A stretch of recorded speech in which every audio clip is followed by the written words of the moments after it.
जय गुरु जी संगत जी गुरु जी की डिवाइन कॉल सत्संग प्लेटफॉर्म में आप सभी गुरु परिवार का हार्दिक स्वागत है। शुक्राना गुरु जी महाराज का कि उन्होंने ये सेवा मुझे दी कि मैं आप सभी गुरु परिवार के समीप आकर गुरु जी के कल्याण महिमा अनुभव का वर्णन कर पा रही हूँ। अनंतम शुक्राना मेरे गुरु जी महाराज का। संगत जी, आज का जो सत्संग हम आपके साथ शेयर कर रहे हैं वो आशा चावला आंटी का सत्संग है। बहुत ही प्यारा सत्संग है, ब्लेसिंगफुल सत्संग है। तो मेरी विनती है सभी गुरु परिवार से कि आप सत्संग को अंत तक सुने, ध्यान से सुने, पूरा सुने। सत्संग का मतलब होता है सत्य का संग, और सत्संग की प्राप्ति हमें जब ही होती है जब गुरु कृपा होती है। तो हम सभी बड़े भाग्यशाली हैं कि हम पे गुरु कृपा हुई और हमें सत्संग सुनने का और शेयर करने का सौभाग्य प्राप्त हो रहा है। मैं हर सत्संग में आप सभी से यही रिक्वेस्ट करती हूँ कि आप सत्संग को अंत तक सुनिए, ध्यान से सुनिए, पूरा सुनिए, सत्संग को बीच में बिल्कुल भी ना छोड़िए। संगत जी, जब हम सत्संग को अंत तक सुनते हैं, ध्यान से सुनते हैं, तो हमें गुरुजी महाराज की अनेकों ब्लेसिंग्स का अनुभव होता है, जिससे हमारे बहुत सारे दुख, दर्द, कष्ट दूर होते हैं। और यकीन मानिए संगत जी, सत्संग के माध्यम से ही हमारे जन्म जन्मांतरों के पाप दुख दूर होते हैं। लेकिन फिर भी हम अपनी गलतियों के कारण सत्संग की अवहेलना कर देते हैं, अनदेखा कर देते हैं, और यही कारण है कि हम अपना समय परमात्मा को दे ही नहीं पाते। सत्संग वो अमृत है जो उसी पे बरस सकता है जिस पे गुरु कृपा होती है। तो हम पे गुरु कृपा हो रही है और सत्संग की अमृत वर्षा हो रही है, तो फिर इस अमृत वर्षा में नहाइए संगत जी, इससे वंचित ना रहिए। तो मेरी विनती है बिना स्किप किए बड़ी श्रद्धा से, भाव से सत्संग को सुनिएगा। और अगर आप भी अपने अनुभव सत्संग शेयर करना चाहते हैं तो हिंदी में साफ राइटिंग में आप अपना सत्संग लिख कर हमारी जीमेल आईडी पर सेंड कर सकते हैं। और अगर आपको सत्संग पसंद आए तो आप चैनल को सब्सक्राइब कीजिए, सत्संग को लाइक कीजिए और ज़्यादा से ज़्यादा संगतों में शेयर कीजिए, और बेल आइकन दबाना बिल्कुल नहीं भूलिएगा। जब भी कोई लेटेस्ट सत्संग आएगा उसका नोटिफिकेशन आपके पास आएगा। तो चलिए संगत जी, चलते हैं गुरु जी महाराज के सत्संग की ओर। सत्संग सुनने से पहले करते हैं गुरु जी का मंत्र जाप। ओम नमः शिवाय, शिव जी सदा सहाय। ओम नमः शिवाय, गुरु जी सदा सहाय। आज बैसाखी की सभी गुरु परिवार की संगत को लख लख बधाई हो, गुरु जी की तरफ से भी और मेरी तरफ से भी। बैसाखी पे मैं गुरु जी से यही अरदास करूंगी कि मालिक सर्वदा भला करे, पूरे विश्व का कल्याण करे, सबको अपनी सेवा सिमरन भक्ति की दात बख्शे, सबको अपने चरण कमलों से जोड़े रखे। यही मेरी अरदास है गुरु जी महाराज से। तो सुनते हैं आशा चावला आंटी जी का सत्संग। जय गुरु जी संगत जी। मेरा नाम आशा चावला है और ये मेरा शुक्राना सत्संग है। सत्संग शेयर करने से पहले मैं अपने गुरुजी महाराज का मंत्र जाप करूंगी, तभी मैं अपना सत्संग शेयर करूंगी। ओम नमः शिवाय, शिव जी सदा सहाय। ओम नमः शिवाय, गुरु जी सदा सहाय। संगत जी, आज जो मैं अपना सत्संग शेयर कर पा रही हूँ वो गुरु जी की कृपा, उनकी मेहर, उनकी ब्लेसिंग से है। शायद हम इस लायक नहीं है कि गुरु जी के लिए हम दो शब्द भी निकाल पाए, क्योंकि हम इतने कुकर्मी पापों से भरे हुए होते हैं कि एक बहुत डिवाइन पावर के लिए, डिवाइन सोल के लिए हमारे मुख से वो शब्द भी नहीं निकल पाते जब तक गुरु जी की इच्छा नहीं होती। और आज मैं गुरु जी का शुक्राना कर रही हूँ, तो ये भी गुरु जी की ही महिमा है कि हम उनकी वड़ियाई कर पा रहे हैं। संगत जी, सच में गुरु जी महाशिव के अवतार हैं, जिन्होंने अनेकों कष्ट, अनेकों दुख, अनेकों रोग दूर किए हैं। तो शुक्राना, अनंतम अनंतम गुरु जी महाराज, आपका शुक्राना, तहे दिल से शुक्राना। मेरी जर्नी गुरुजी के साथ 2014 में शुरू हुई। संगत जी, 2014 में गुरुजी के बारे में मुझे पता चला, जो कि मेरी मौसी ने मुझे बताया। मुझे गुरुजी के बारे में बिल्कुल भी नहीं पता था। मेरी मौसी दिल्ली में रहती हैं और अक्सर वो मुझे गुरुजी के बारे में बताया करती थी। बट संगत जी, ऐसा होता था कि जब ज़िंदगी में सब कुछ अच्छा चल रहा होता है आपके, बहुत खुशहाल भरी लाइफ आपकी होती है, तब आप ईश्वर को याद ही नहीं करते और तब आप किसी गुरु में, संत में, बाबाओं में या ईश्वर में विश्वास ही नहीं करना चाहते।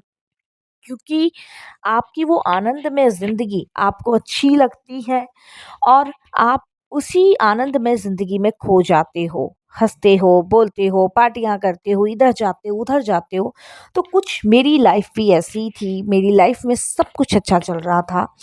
लेकिन संगत जी, 2010 में मेरी पूरी दुनिया हिल गई। 2010 में जब संगत जी मुझे पता चला कि मेरे हस्बैंड को कैंसर है और वो भी लास्ट स्टेज पे, तो उस टाइम पे संगत जी मेरी मानो सारी दुनिया हिल चुकी थी। मैं संगत जी पूरी तरीके से ये समझ लीजिए निराश, उदास, परेशान हो गई थी। मेरे हँसते-खेलते परिवार को ये किसकी बुरी नज़र लगी? ये कौन से बुरे कर्म हमारे सामने आए, जो एकदम से मेरे हँसते-खेलते परिवार पे विराम लग गया?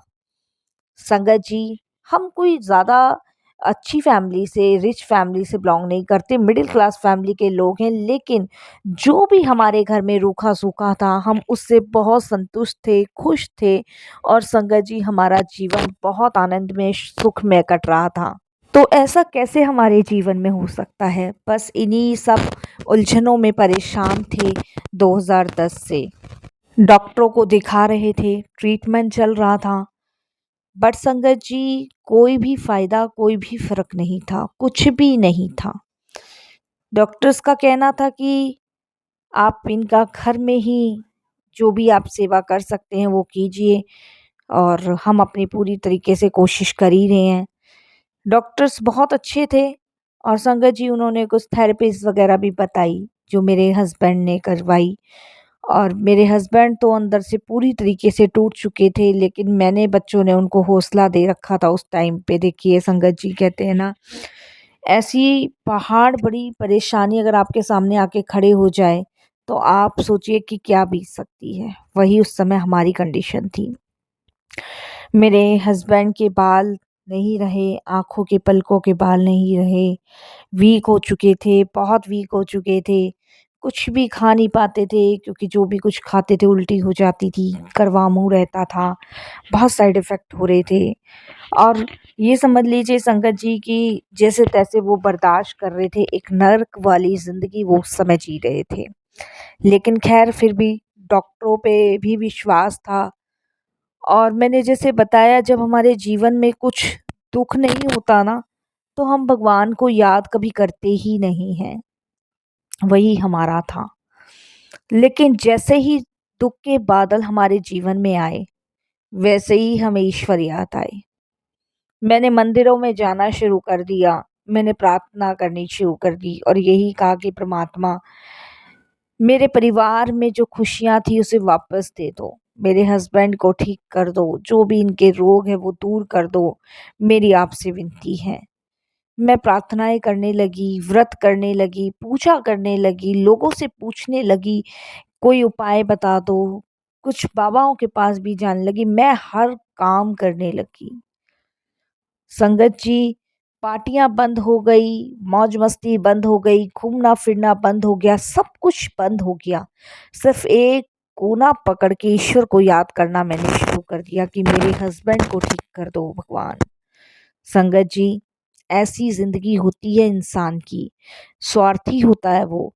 जब उसके जीवन में खुशियाँ होती है तो वो भगवान का शुकराना भी नहीं करता है और जब परेशानी के पहाड़ खड़े होते हैं, तब उसे ईश्वर की याद आती है। इसे स्वार्थपना कहते हैं हमारा। ये मुझे जब समझ आया, जब मैं गुरुजी से जुड़ी। 2010, 11, 12 बहुत कठिन समय हमारा निकला। 2014 भी संगत जी हमारा बड़ा मुश्किलों से कटा। फिर गुरुजी का बुलावा हमारे लिए आया। मैं इधर-उधर अपने हस्बैंड को लेके भटक रही थी।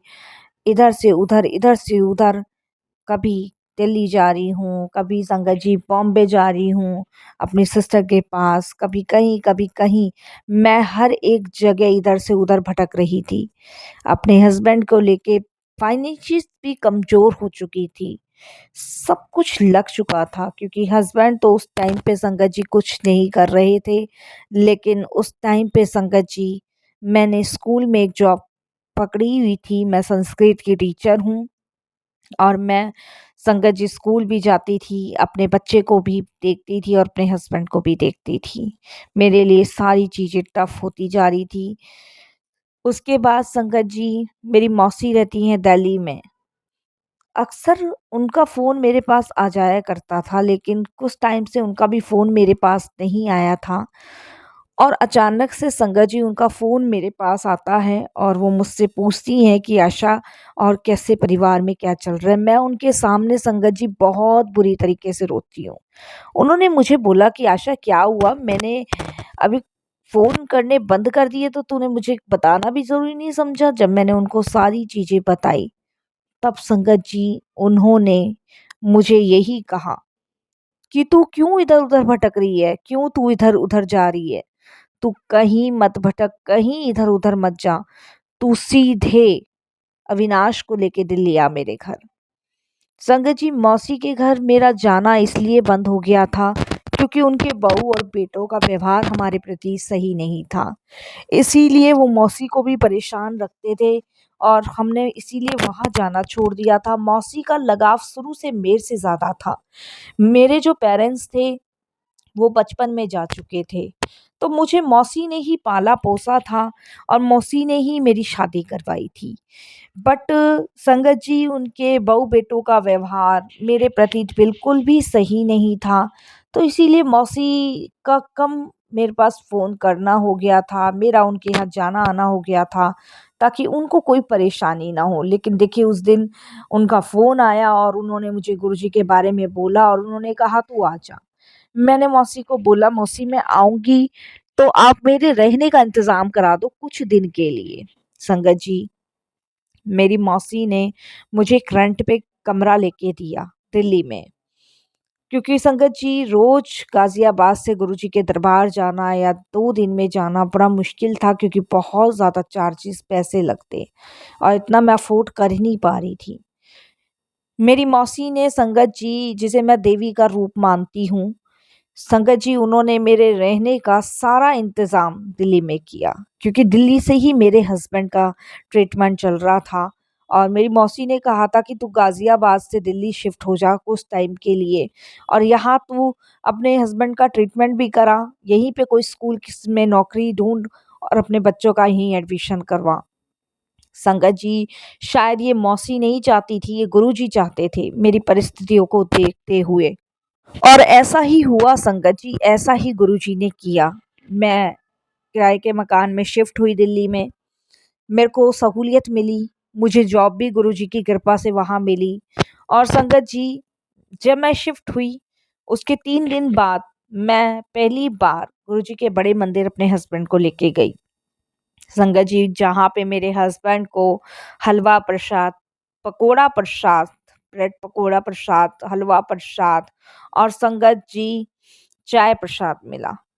मेरे हस्बैंड का मन बिल्कुल भी खाने का नहीं था, लेकिन मौसी ने कहा कि ये खाना पड़ेगा, ये गुरुजी की ब्लेसिंग से ये दवाई है, खाओ।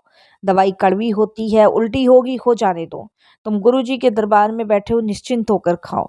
संगत जी मैंने अपने हाथों से टुकड़े तोड़-तोड़ के अपने हस्बैंड को 2-4 बाइट ही खिलाई थी कि इतने में ही एक सेवादार अंकल मेरे पास आते और कहते कि आंटी यहाँ आपको खिलाने की ज़रूरत नहीं है, यहाँ गुरुजी खिलाते हैं, तो अंकल आप खुद खाएँ। मेरे हस्बैंड ने संगत जी अपने आप खाना शुरू किया और कब मैं वो सारा खा गए पता ही नहीं चला। मैं अंदर ही अंदर थोड़ा-सा डर रही थी, मेरा विश्वास उस समय नहीं था। डर इसीलिए लग रहा था कि कहीं कुछ प्रॉब्लम ना हो जाए और कहीं कोई साइड इफ़ेक्ट ना हो जाए इन सब चीज़ों का। बट संगत जी ऐसा नहीं हुआ। मेरे हस्बैंड को कुछ भी नहीं हुआ वो लंगर करके। उसके बाद संगत जी धीरे-धीरे मेरी जॉब लग गई थी, मैं जॉब सँभाल रही थी, बच्चों का एडमिशन संगत जी मैंने उस समय प्राइवेट में करवाया था। रीज़न ये था क्योंकि गवर्नमेंट वालों के एडमिशन बंद हो गए थे और प्राइवेट में मुझे करवाना पड़ा। प्राइवेट के स्कूल का खर्चा, मेरी नौकरी, कैसे गुरुजी ने मैनेज की मुझे नहीं पता। ये सब गुरुजी करते जा रहे थे, सब कुछ गुरुजी करते जा रहे थे और मेरी आँखों के सामने होता जा रहा था। संगत जी, मेरे हस्बैंड को जब से मैं गुरुजी के दरबार ले जाना मैंने शुरू किया, तब से इंक्रीमेंट उनमें दिखना शुरू हुआ। संगत जी बहुत वीक हो रहे थे, उनका वीकपना कम हुआ, उनके सर के बाल संगत जी नहीं थे, वो धीरे-धीरे संगत जी वापस से आने शुरू हुए, जबकि कीमोथेरेपी में ऐसा नहीं होता है संगत जी। पलकों के बाल, जो भी साइड इफ़ेक्ट मेरे हस्बैंड को हो रहा था, वो होना बंद हुआ। संगत जी ट्रीटमेंट मेरे हस्बैंड का चलता रहा और संगत जी मेरे हस्बैंड ठीक होते गए। संगत जी लॉकडाउन से पहले मेरे हस्बैंड का कैंसर रिमूव हो चुका था। हमें 2-3 साल तो संगत जी गुरुजी के यहाँ लगे, लेकिन गुरुजी ने मेरे हस्बैंड को बिल्कुल ठीक कर दिया। ये मेरे लिए सबसे बड़ी ब्लेसिंग्स थी। शायद संगत जी मैं जब भगवान से प्रार्थना करती थी अपने खुशहाल जीवन के लिए, अपने पति को ठीक करने के लिए, तो शायद मेरी आवाज़ गुरुजी के कानों तक पहुँचती थी। गुरुजी सुनते थे। संगत जी ये मुझे जब पता चला जब मेरे हस्बैंड की रिपोर्ट्स नॉर्मल आई। जब डॉक्टर ने कहा कि बहुत बड़ी बात है कि तुमने कैंसर को मात दी। लेकिन ये तो मुझे पता था कि ये सिर्फ़ गुरुजी कर सकते हैं और कोई कर ही नहीं सकता। जहाँ पे गुरु हैं, वहाँ पे सब पॉसिबल है, जो इम्पॉसिबल है वहाँ पॉसिबल है साथ संगत जी। मैं शुकराना किन शब्दों में करूँ, मुझे खुद भी नहीं समझ आता। मेरे जीवन के अंधकार को प्रकाश देने वाले गुरुजी महाराज हैं, मेरी ज़िंदगी में अंधकार से बाहर निकालने वाले गुरुजी महाराज हैं, तो मैं क्यों शुकराना क्यों ना करूँ? ये भी मुझे कम ही लगता है साथ संगत जी। जिस समय सब अपनों ने साथ छोड़ दिया था ना फाइनेंशियल प्रॉब्लम के लिए, उस समय संगत जी मेरे गुरुजी ने मेरा साथ दिया। मेरे ससुराल की तरफ से मुझे कोई सपोर्ट नहीं मिली किसी भी प्रकार से कि मैं ये कह सकूँ कि हाँ, मेरे ससुराल में मुझे सपोर्ट की गई। संगत जी जो भी करा, जैसा भी करा, मेरे गुरुजी ने करा, मेरे देवी समान मेरी माताजी, मेरी मौसी जी ने करा, इसके लिए शुकराना, शुकराना गुरुजी शुकराना। एक रास्ता बंद होता है तो दूसरा रास्ता गुरुजी खोलते हैं। संगत जी शायद गुरुजी चाहते थे कि मैं दिल्ली में शिफ्ट हूँ और आज भी मैं दिल्ली में ही रह रही हूँ, गुरुजी की कृपा से। इसीलिए संगत जी कहते हैं जीवन में चाहे सुख हो, चाहे दुख हो, हर हाल में शुकराना करिए उस परम पिता परमेश्वर का, वो भोलेनाथ, भोले भंडारी का। संगत जी अब मैं दिल्ली में ही शिफ्ट हूँ और दिल्ली में ही मैं जाना ही नहीं चाहती दिल्ली से, क्योंकि दिल्ली में जहाँ पे मेरे परम पिता पूजनीय गुरुजी महाराज का दरबार हो, वहाँ से दूर मैं कैसे हो सकती हूँ? वहाँ से मैं दूर ही नहीं होना चाहती। संगत जी मैं जीवन अपना गुरुजी को समर्पित करती हूँ, अपने पूरे परिवार को समर्पित करती हूँ गुरुजी के चरणों से। पहले हम घूमने-फिरने जाया करते थे, पहले हम मस्तियाँ किया करते थे, पार्टियाँ एन्जॉय किया करते थे, लेकिन अब हम सिर्फ़ गुरुजी की रज़ा में रह के सत्संग करना सीख चुके हैं। गुरुजी के चरणों में ध्यान लगाना सीख चुके हैं, गुरुजी का मंत्र जाप करना सीख चुके हैं। संगत जी शुकराना, शुकराना, शुकराना। यकीन मानिए संगत जी जब हम गुरुजी से जुड़ते हैं ना तो एक अद्भुत शांति का अनुभव होता है। इतना जटिल रोग मेरे हस्बैंड का गुरुजी ने ठीक कर दिया, तो ये अपने आप में बहुत बड़ी ब्लेसिंग्स है संगत जी, बहुत बड़ी ब्लेसिंग्स। इसके लिए मैं कितना शुकराना करूँ उतना ही मुझे कम लगता है। संगत जी आज फिर से मेरा जीवन और मेरा परिवार आनंद में मंगल में है, सिर्फ गुरुजी की कृपा उनकी ब्लेसिंग से। तो मैं यही कहूँगी साथ संगत जी कि हमेशा महाराज मुझे अपने चरणों से लगाए रखे, अपनी ब्लेसिंग्स मुझ पे, मेरे परिवार पे, समस्त गुरु परिवार पे बरसाए रखे। यही मेरी अरदास हमेशा गुरुजी से रहती है और समस्त गुरु परिवार का भी मैं बहुत बड़ा शुकराना करती हूँ कि सभी गुरु जी की संगत है। जब अपने साथ छोड़ देते हैं तब गुरु परिवार साथ आता है, गुरु परिवार संभालता है। जब मैं अपने हस्बैंड को यहाँ लाई थी तो गुरु परिवार की संगत अपनी कारों में बिठा के मेरे हस्बैंड को ले जाया करती थी, हॉस्पिटल, बड़े मंदिर। तो उन सभी का भी मैं शुक्राना करना चाहूँगी सत्संग के माध्यम से। संगत जी, बोलने की, कहने की इच्छा तो बहुत है, बहुत मन में है कि मैं बहुत कुछ कह दूं आज, लेकिन समय का अभाव और समय के कम होने के कारण संगत जी मैं सिर्फ अपनी वाणी को यही विराम देना चाहूँगी। और इस मधुर वाणी से अगर कुछ भी अपशब्द निकले हो या गलत निकला हो तो मुझे क्षमा कीजिएगा साथ संगत जी, क्योंकि बस मैं यहीं पे गुरु जी के मंत्र जाप के साथ अपने सत्संग को विराम दूंगी। बाकी आगे गुरु जी की आज्ञा होगी तो मैं अगले सत्संग की फिर से तैयारी करूंगी। जिंदगी में सत्संग अमृत वर्षा करी है गुरु जी ने मेरे जीवन में। मेरे पास ढेरों सत्संग है गुरु जी के। हर पल, हर एक दिन सत्संग होता है, हर एक मिनट सत्संग होता है, हर एक सेकंड सत्संग होता है। गुरु जी को देख कर भी सत्संग होता है। जब गुरुजी महाराज अपनी आँखों से हमसे बातें करते हैं। शुक्राना, शुक्राना गुरुजी, बहुत बड़ा आपका शुक्राना। ओम नमः शिवाय। शिव जी सदा सहाय। ओम नमः शिवाय। गुरुजी सदा सहाय। जय जय गुरुजी, धन धन गुरुजी, वाह वाह गुरुजी, शुक्राना गुरुजी, अनंतम शुक्राना गुरुजी।